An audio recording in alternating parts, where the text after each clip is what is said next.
अस्सलामु अलैकुम वरहमतुल्लाहि ताला वबरकातुहू। मैं मौलाना चांद मियाँ अलवी बरकाती, इस्लाम नगर कासगंज। दोस्तों, हमारे यूट्यूब चैनल मदीने का चांद में आप सभी हजरात का इस्तकबाल है। आप सभी हजरात हमारे चैनल को सब्सक्राइब करें और बेल आइकन को ज़रूर दबाएं, ताकि जब भी हम कोई वीडियो अपलोड करें तो उसकी नोटिफिकेशन सबसे पहले आप तक पहुंच जाए। वीडियो हमारी पसंद आए लाइक करें, खूब दबाकर ज़्यादा से ज़्यादा शेयर करें, और कोई सुझाव हो तो कमेंट भी करें।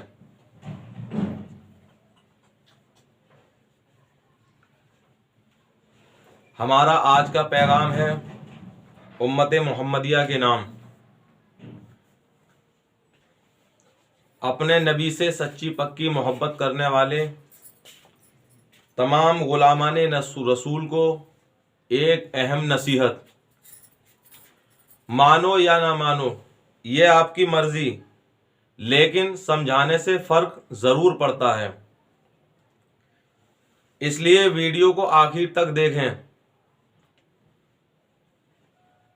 ताकि आपके सामने हक वाज़े हो जाए इंशाअल्लाह ताला।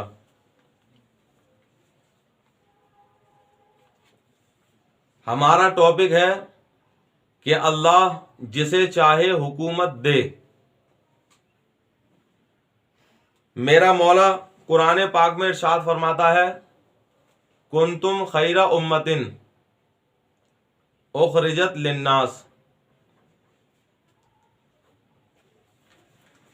इसी आयत करीमा के पेश नज़र मैं आप हजरात के सामने कुछ देर लबकुशाई करूँगा। उससे पहले चंद अशार समात फरमा लीजिए।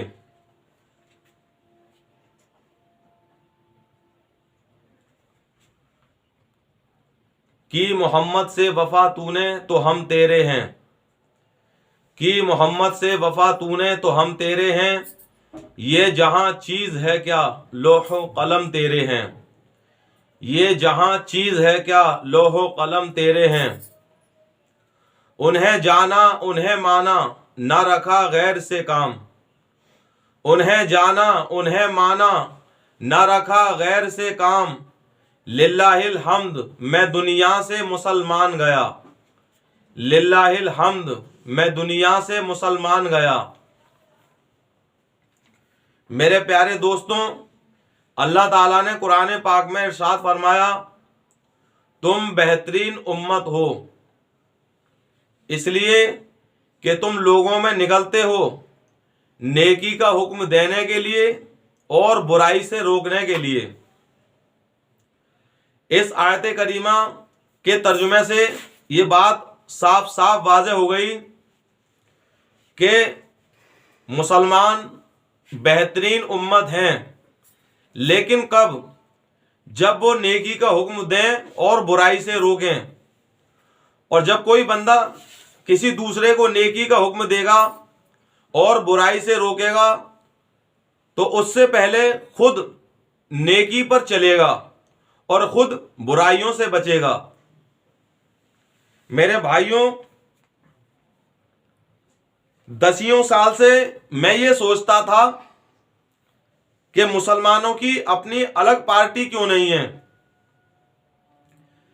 जैसे समाजवादी पार्टी के आजम खान साहब को देखा, बहुजन समाज पार्टी के जो सिद्दीकी साहब हैं उनको देखा, बरेली शरीफ के मौलाना तौकीर रजा साहब हैं उनको देखा, और भी लोगों को देखा मैंने बचपन से और सुना उनके बारे में। तो मेरे दिल में हमेशा यही ख्याल आता था कि ये सारे मुसलमान जो दूसरी पार्टियों के झंडे लिए घूम रहे हैं, दूसरी पार्टियों के नारे लिए घूम रहे हैं, नारे लगाते घूम रहे हैं, क्यों ना ऐसा हो जाए कि ये सब लोग मिलकर एक नई पार्टी बना लें, जिससे कि मुसलमानों को एक रहनुमा मिल जाए। जैसा कि किसी शायर ने कहा है, किसी की जय विजय हम क्यों पुकारें, क्या गरज हमको। किसी की जय विजय हम क्यों पुकारें, क्या गरज हमको। हमें तो बस काफी है नारा या रसूल अल्लाह। हमें तो बस काफी है नारा या रसूल अल्लाह। फिर हमने अपने बचपन के बाद लगभग आज से तकरीबन 15 साल पहले देखा कि नेशनल लोकतांत्रिक पार्टी आ गई, नेलोपा। जब वो नेलोपा पार्टी आई तो दूसरे को तो तकलीफ बाद में होगी, गैर मुस्लिमों को तकलीफ बाद में होगी। उससे पहले मुसलमान कहलाने वाले जो हैं और उन्हीं के अंदर जो मुनाफिकीन हैं, जो दूसरों की चमचागिरी करने में खुश होते हैं, दूसरों की गदागिरी करने में खुश होते हैं, उन्होंने नेलोपा के बारे में कह दिया कि ये तो बीजेपी की खड़ी करी हुई पार्टी है। चलो ठीक है साहब, मान लिया। उसके बाद में पीस पार्टी आई। पीस पार्टी को भी यही बता दिया कि साहब ये भी बीजेपी की तरफ से करी हुई एक पार्टी है, उसको भी मान लिया। लेकिन अब से लेकर तकरीबन 5 साल पहले से ऑल इंडिया मजलिस इत्तेहादुल मुस्लिमीन बैरिस्टर जनाब असदुद्दीन ओवैसी साहब की पार्टी आई, MIM। तो मुसलमान कहलाने वालों में से वही मुनाफिकीन, वही चमचे दूसरी पार्टियों के फिर खड़े हो गए कि साहब कि ओवैसी तो बीजेपी की बी टीम है। मैं उन नादानों से कहना चाहता हूं कि ओवैसी बी टीम नहीं है। अगर देखा जाए तो सबसे पहले हिंदुस्तान आजाद होने से पहले हिंदुस्तान के अंदर 2 पार्टियां थीं, एक थी मुस्लिम लीग और एक थी कांग्रेस पार्टी। जब हिंदुस्तान का बंटवारा हो गया तो मुस्लिम लीग ज्यादातर पाकिस्तान में चली गई, उसका थोड़ा सा हिस्सा बचा जो आज भी केरला में है। फिर उसके बाद में अधिकतर तादाद में, ज्यादा तादाद में हिंदुस्तान के अंदर जो पार्टी बची वो बची कांग्रेस पार्टी। उसी वक्त उसके थोड़े दिनों बाद बीजेपी ने अपना जन्म लिया, कांग्रेस में से ही बीजेपी बनी और कांग्रेस की वजह से ही बीजेपी बनी। उसके बाद बीजेपी के बाद फिर आती है साहब बहुजन समाज पार्टी बनी, फिर समाजवादी पार्टी बनी, फिर रालोद बनी, इसी तरीके से आज जनता दल बनी। तमाम पार्टियां भरी हुई हैं हिंदुस्तान के अंदर। तो आप देखिए कि MIM बी टीम नहीं है, बल्कि कांग्रेस की बी टीम खुद है बीजेपी। उसके बाद में कोई C टीम है, कोई D टीम है, कोई E टीम है। MIM तो बहुत बाद में आई है, ये बी टीम नहीं है। बल्कि जो लोग जनाब असदुद्दीन ओवैसी साहब पर इल्जाम लगाते हैं कि ये बीजेपी की बी टीम है, वो खुद और उनके जो नेता कहलाने वाले हैं, जिनके वो झंडे उठाए फिरते हैं, वो खुद बीजेपी की बी टीमें हैं, क्योंकि पहले उन्होंने जन्म लिया है। और सब निकले हैं कांग्रेस में से ही। कुछ लोग इतने नादान हैं, इतने भोले हैं कि ना तो समझते हैं और ना समझने की कोशिश करते हैं। कहते हैं कि ठीक है साहब, MIM पार्टी मुसलमानों की पार्टी है, अच्छा काम करते हैं ओवैसी साहब, लेकिन उनका वजूद नहीं है। अरे मेरे नादान दोस्तों, याद रखो, वजूद बनाने से बनता है, अपने आप नहीं होता है। आप देखें 1925 से आरएसएस की नींव रखी गई, उसी के द्वारा बीजेपी बनाई गई। और बीजेपी ने कितनी मेहनत और मशक्कत की, जिसमें उसको 70 साल का एक जमाना लग गया। 70 साल में कहीं जाकर बीजेपी हिंदुस्तान पर छाई है। तो हर एक पार्टी को आने में वक्त लगता है। जैसे हम और आप कोई कारोबार करें, कोई दुकान खोलें, तो पहले दिन जितनी दुकानदारी हो जाएगी, जितनी कम दुकानदारी होगी, दूसरे दिन उससे ज्यादा होगी, तीसरे दिन और ज्यादा होगी, चौथे दिन और ज्यादा, साल भर में और ज्यादा, 2 साल बाद और, 5 साल बाद और, 10 साल बाद और। इसी तरीके से हर एक पार्टी का काम करने का तरीका होता है, धीरे धीरे करके हर कोई छाता है। तो जो लोग ये कहते हैं कि एमआईएम का वजूद नहीं है, तो याद रखो, वजूद हमारे आपके बनाने से बनेगा, घर बैठे वजूद नहीं बनेगा। कोई कहते साहब अभी वजूद नहीं है, अभी नहीं आना चाहिए था, फिर आ जाते 10 साल बाद या 20 साल बाद। तो मेरे भाइयों याद रखो, ओवैसी साहब ने जो अब हिंदुस्तान के हर कोने कोने में जाने का जो अज़्म मुसम्मम किया है, जो पक्का इरादा किया है, अगर यही इरादे को 20 साल बाद शुरू करते तो उन्हें छाने में फिर 20 साल लग जाते, यानी अब से 40 साल।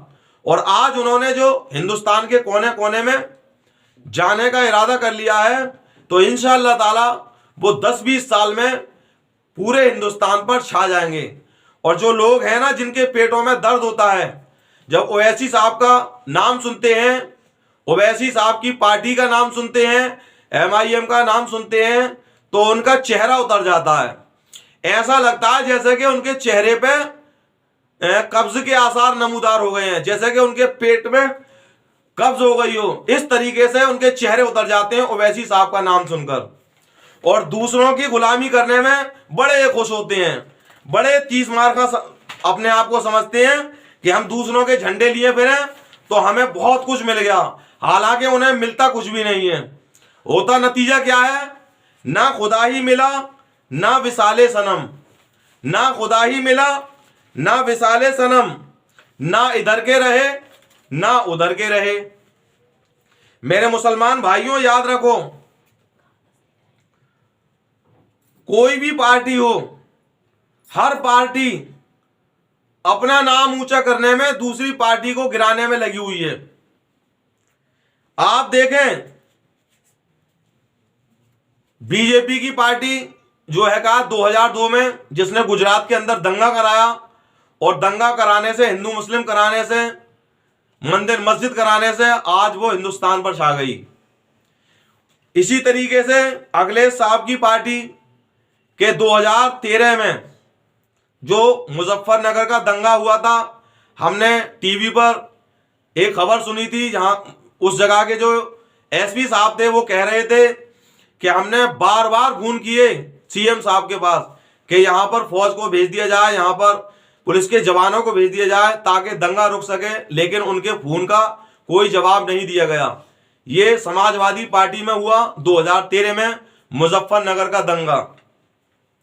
इसी तरीके से मायावती जी को ले लीजिए, मायावती जी के जो सीधे हाथ कहे जाते थे सिद्दीकी साहब, उनको जब मायावती जी ने शिक्षा मंत्री बना दिया, तो सिद्दीकी साहब ने क्या करा कि मुसलमानों को उर्दू टीचर की भर्ती शुरू कर दी।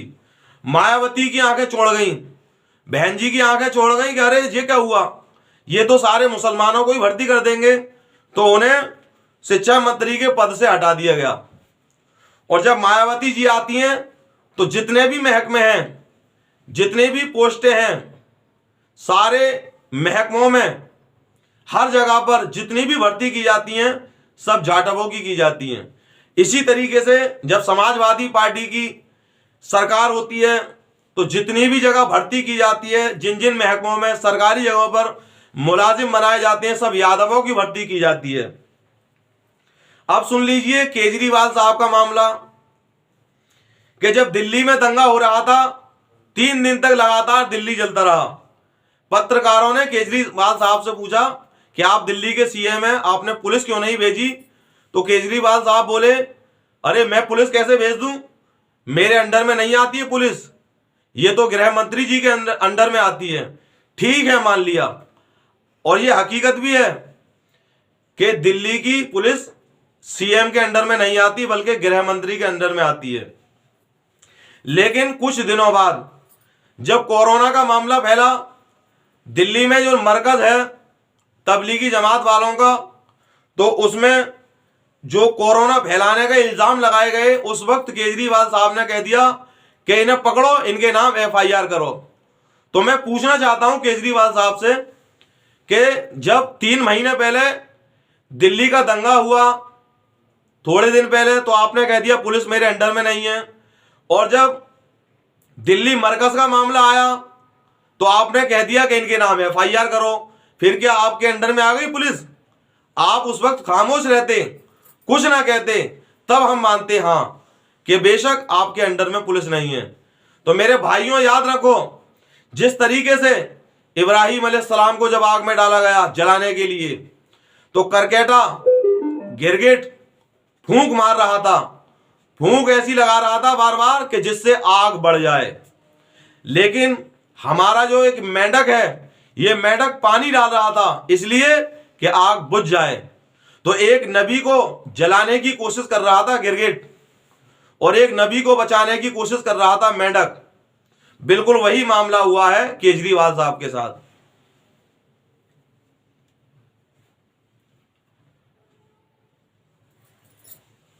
अब उसके बाद में देख लीजिए साहब, कांग्रेस पार्टी जिस वक्त पिछली साल 5 अगस्त वाले दिन गालिबन हमारे देश के प्रधानमंत्री साहब ने अयोध्या में जाकर राम जन्मभूमि के जगह पर जाकर, बाबरी मस्जिद की जगह पर जाकर जो मंदिर का निर्माण किया, भूमि पूजन की मंदिर के निर्माण के लिए, उस वक्त प्रियंका गांधी जी का बयान आता है। वो कहती हैं कि मेरे बाप का सपना पूरा हो गया, राजीव गांधी जी का सपना पूरा हो गया। तो मुसलमानों, याद रखो, बाबरी मस्जिद का मामला जो कुछ है वो सब कांग्रेस पार्टी की ही देन है। आप तवारीख को पढ़ें, अच्छी खासी उसमें नमाज होती थी। ताला लगवाया तो कांग्रेस ने, मूर्तियां रखवाई तो कांग्रेस ने, शहीद करवाया तो केंद्र में कांग्रेस की सरकार थी, और जब से लेके अब तक जो मामला हुआ सब कांग्रेस ही की देन है। अब आप देखें कि जितनी भी पार्टियां हैं, चाहे वो कांग्रेस हो, आम आदमी पार्टी हो, समाजवादी पार्टी हो, बहुजन समाज पार्टी हो, रालोद हो, निषाद हो, इसके अलावा और भी बहुत सी पार्टियां हैं, सब पूरे यूपी के अंदर चुनाव लड़ रही हैं। तो उनके और हर पार्टी, हर जितनी भी सीटें हैं, हर सीट से चुनाव लड़ रही है। उनके चुनाव लड़ने से बीजेपी नहीं जीतेगी। एक ओवैसी साहब आ गए तो बीजेपी जीत जाएगी। कितना डर सता रहा है मुसलमान कहलाने वालों को। आप अपने दिल पर हाथ रख के इंसाफ कीजिए कि जैसा कि एक रोटी है, एक रोटी को 5 लोग खा रहे हैं तो कह रहे हैं हमारे 5 के पेट भर गए, और छठा आ गया तो कहते हैं कि 5 भूखे रह गए। क्या छठा अकेली खा जाएगा? अगर तुम्हें कोई काम करना ही है तो 5 की जगह छठे को ही मिला लो। और अगर तुम सोच रहे हो कि एक आदमी हार जाए तो तुम 4 को बैठना पड़ेगा, 5 को बैठना पड़ेगा, तने तनहा अकेला खड़ा हो तब दूसरे को जाकर हरा पाओगे। और ये हराने जिताने के चक्कर में हमारे जनाब बैरिस्टर असदुद्दीन ओवैसी साहब को किस तरीके से लोग बदनाम करते हैं।